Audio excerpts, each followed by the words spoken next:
Welcome to bird media. నేను మీ Pawan Krishnamurthy. Selfie Ramayanam. రామాయణంలో వాల్మీకి రామాయణం మనకి ప్రామాణికం. ఆ తర్వాత వచ్చినటువంటి ఎన్నో రామాయణాలు, మొల్ల రామాయణం, శారదా రామాయణం, మైథిలి రామాయణం, ఇలా చెప్పుకుంటూ వెళ్తే రామాయణ విషవృక్షాలు కూడా వచ్చేసాయి. అంటే రాముడు ఆ విధంగా అందరినీ కనికరించేశాడన్నమాట. అలాగా ఇప్పుడు అటువంటి ఇంకొక రామభక్తుడు సెల్ఫీ రామాయణం అని చెప్పి కొత్తగా తీసుకొచ్చారు. గురుతుల్యులు బ్నిమ్. ఇది గుర్తుంటుంది చాలామందికి. బ్నిమ్ గారు మాకు తెలుసు, మేము ఆయన కార్టూన్లు చూసాం, ఆయన రచనలను చూసాం, ఇవన్నీ కూడా మాట్లాడతారు. ఎస్పెషల్లీ 90s కిడ్స్ మా అందరికీ కూడా చాలా మెమరీస్ ఉంటాయి ఆయనతోటి.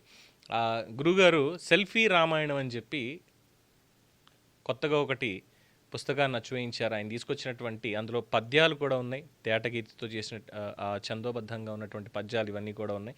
దానికి సంబంధించి నిన్ననే ఒక ఆర్టికల్ చదివాను నేను. ఎవరంటే ఎంవి రమేష్ గారని ఒక ఆర్టికల్ రాశారు దీనికి సంబంధించి. అలాగే వల్లీశ్వర్ గారు, జి వల్లీశ్వర్ గారు కూడా చాలా చక్కటి ఒక దాన్ని ఏమనాలి, ప్రశంస లేదంటే ఇంకా ఏమైనా కొత్తగా చెప్పచ్చు అనమాట. బట్ ఆ పద్యాలు చూసిన తర్వాత అనిపించింది, అబ్బా ఇలాంటివి పాఠ్యపుస్తకాల్లో ఉంటే పిల్లలకి రామాయణం అనేది ఇంకా బాగా అర్థమవుతుంది కదా. అండ్ ఎస్పెషల్లీ ఇదేంటంటే తెలుగులోను ఇంగ్లీష్లోను కూడా వాళ్ళ పాత్ర పరిచయాలు వాటికి సంబంధించి ఇవన్నీ కూడా ఇంగ్లీష్లో కూడా ఉన్నాయి. వెంకట్ గారిని దానికి ఇంగ్లీష్ అనువాదం కూడా చేశారు. సో ఎంవి రమేష్ గారు అంత గొప్పగా నేను చెప్పలేకపోవచ్చు, అలాగే వల్లీశ్వర్ గారు అంత గొప్పగా నేను చెప్పలేకపోవచ్చు, కానీ వాళ్ళిద్దరూ రాసినటువంటి దాంట్లో, అలాగే ముఖ్యంగా ఆయన పద్యాలు ఏవైతే ఉన్నాయో ఈ పద్యాలను మీ ముందుకు తీసుకొచ్చేటువంటి ప్రయత్నం చేస్తా. And definitely yes, it's my promise, బ్నిమ్ గారిని మన స్టూడియోలో వెరీ సూన్ ఇంటర్వ్యూ చేయబోతున్నాం. పాడ్కాస్ట్ ఒకటి రన్ చేయబోతున్నాం. ఆధునిక సాహిత్యం అనేగా తెలుగు సాహిత్యం, ప్రస్తుతం ఉన్నటువంటి ఈ జెన్ జీకి సాహిత్య పరిచయం, సాహిత్యాభిలాష ఎలా పుట్టించాలి అనేటువంటి దాని మీద. ఎందుకంటే ఎన్నో పబ్లికేషన్స్, ఎన్నో పబ్లిషింగ్ హౌస్ ఇవన్నీ కూడా వచ్చి సాహిత్యానికి, తెలుగు సాహిత్యానికి పట్టం కడుతున్నాయి. ఈరోజు తెలుగు సాహిత్యానికి పట్టం కడుతున్నాయి. అందువల్ల దానికి సంబంధించిన అంశాల మీద గురుగారితో మాట్లాడేటువంటి ప్రయత్నం చేస్తా. ముందుగా బ్నిమ్ గారికి సంబంధించి ఆయన పూర్తి పేరు ఎవరికైనా తెలుసా? యాక్చువల్ చెప్పాలంటే క్షమించాలి, మొన్నటిదాకా నాకు కూడా తెలియదు. ఆయన పేరు బ్నిమ్, అంటే బ్నిమ్ అనే తెలుసు. అంటే సౌండింగ్ కూడా అరే ఇది భలే ఉంది. ఆయన కార్టూన్లో కూడా కింద సంతకం ప్రత్యేక శైలిలో ఉంటుంది ఆయన వేసేటువంటి క్యారికేచర్స్లో. బాపు గారి తర్వాత మెయిన్ కార్టూనిస్ట్ బాపు గారి తర్వాత బ్నిమ్ గారి కార్టూన్స్, ఆయన వేసేటువంటి క్యారికేచర్స్ అంటే ఎంత బాగుంటాయంటే దాన్ని వర్ణించడానికి మాటలు సరిపోవు, నిజంగానే సరిపోవు. ఆ భావాన్ని మనం మనసులో ఫీల్ అవుతూ వెళ్ళాలి తప్పితే దాన్ని ఇంతలాగా అని చెప్పి చెప్పలేం. మళ్ళీ దానికి పోతన గారు, శ్రీనాథ మహాకవి వాళ్ళు పుట్టి అయ్యా బ్నిమ్ ఇదిగో బాపు గారిలాగే మీరు కూడా ఇంత చక్కగా ఇలా వేస్తున్నారని చెప్పి దానికి వాళ్ళ సాహిత్యంలో చెప్పాలేమో, వాళ్ళ ప్రక్రియలో చెప్పాలేమో వాళ్ళు. ఇదంతా ఏమన్నా అంటే ఒకటే మాట అంటారు, రాముడు వేయించుకున్నాడయ్యా, నేనే ఉంది, అంతా చేసేది ఆయనే కదా అని చెప్పి ఒక మాట. అపూర్వం అపురూపం బ్నిమ్ సెల్ఫీ రామాయణం. ఇందులో పద్యాలు చూస్తే ఎంత మధురంగా ఉన్నాయంటే, ఎంత హృదయంగా ఉన్నాయంటే నిజంగా. ధన్యనైతి నా రామపాదమును మోప, రామసేతు వనగ రాదు రాళ్ల పేర్పు, ప్రతి శిలయును పులకించెను భక్తితోడ, పాపనాశమనమగు రామ వారధిగణ.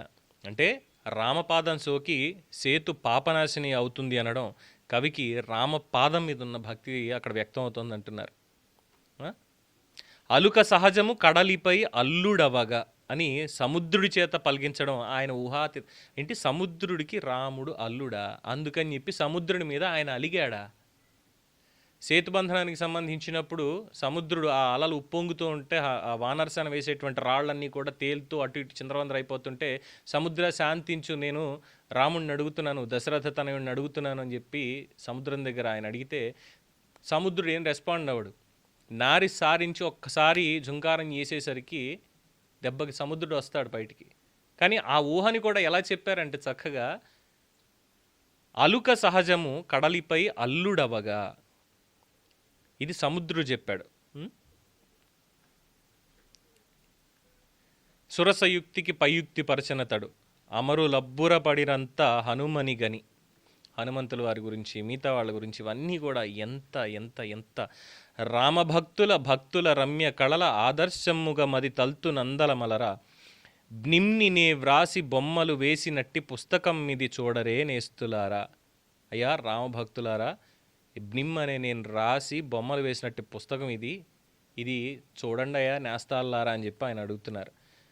అక్షజ్ఞ పబ్లికేషన్స్ వారు దీన్ని సగర్వంగా దాన్ని ప్రింట్ చేశారు.